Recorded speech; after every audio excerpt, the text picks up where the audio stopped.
इयत्ता 5वीच्या वर्गामध्ये मराठी विषयाचे शिक्षक विनायक साळुंखे यांची कविता शिकवत होते। जे शिकतात तेच जग जिंकतात हेच इतिहास सांगतो, पण हक्काचा हक्क न देणारा कोणाचं भविष्य सांगतो। पैशाअभावी स्वप्न तुटतात त्या मातेला काय सांगू, शिष्यवृत्ती नावाची ती आस कधी पूर्ण होईल असं मी विचारू। कविता शिकून पूर्ण होते। कविता शिकून झाल्यावर गुरुजी मुलांना म्हणतात, कोणाला काही अडचण, कोणाला काही प्रश्न, तेव्हा कधी हात न वर करणारा, नेहमी कोपऱ्यात बसणारा नामदेव नावाचा मुलगा उठून उभा राहतो आणि म्हणतो, गुरुजी तुम्ही शिकवलेली कविता मला समजली, त्यातील शिष्यवृत्तीचा अर्थ समजला, परिस्थिती समजली, पण गुरुजी मला एका प्रश्नाचं उत्तर द्या। तुमच्या पाठ्यपुस्तकातील शिष्यवृत्ती योजना आणि मी अनुभवत असलेल्या शिष्यवृत्ती योजना आणि अंमलबजावणी या योग्यरित्या होणार की तशाच कागदोपत्री राहणार? गुरुजी निरुत्तरित झाले। प्रश्न अनोत्तरित राहिला।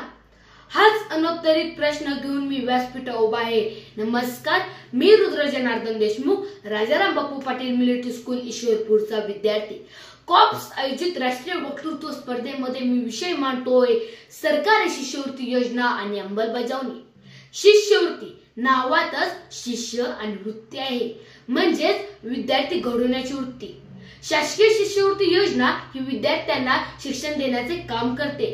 ही योजना गरीब, मागासलेले किंवा आर्थिक अडचण असलेल्या विद्यार्थ्यांना आर्थिक मदत करते, ज्यामुळे ते फक्त शिक्षणावर लक्ष केंद्रित करू शकतात। या योजनेमुळे विद्यार्थ्यांचा आत्मविश्वास वाढतो आणि त्यांना त्यांच्या स्वप्नांची पूर्तता करण्याची संधी मिळते।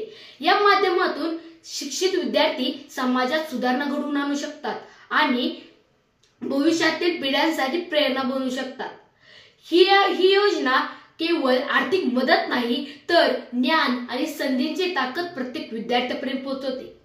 पण अशी योजना काही विद्यार्थ्यांना उंच भरारी देत नाही, तर त्यांना कागदांच्या जाळ्यात अडकून त्यांची पंख छाटते। आमच्या गावातील माझा मित्र, नाव संस्कार, वडील शेतकरी, आई गृहिणी आहे।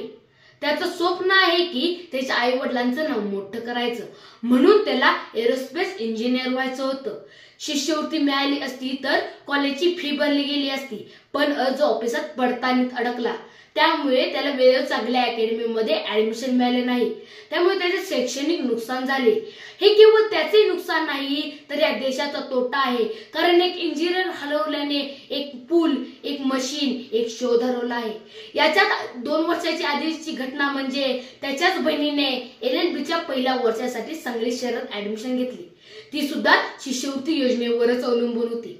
निधी काही मिळाला नाही, वडिलांनी कर्ज काढून मुलीच्या पहिल्या वर्षाचं शिक्षण पूर्ण केले, पण निधी आला कधी? ती वर्ष संपल्यावर। मग तुम्ही मला सांगा, त्या पैशाने तो शेतकरी मग करणार तरी काय? अहो, या योजनेत वेळेचं महत्त्व कोणाला शिकवायचं?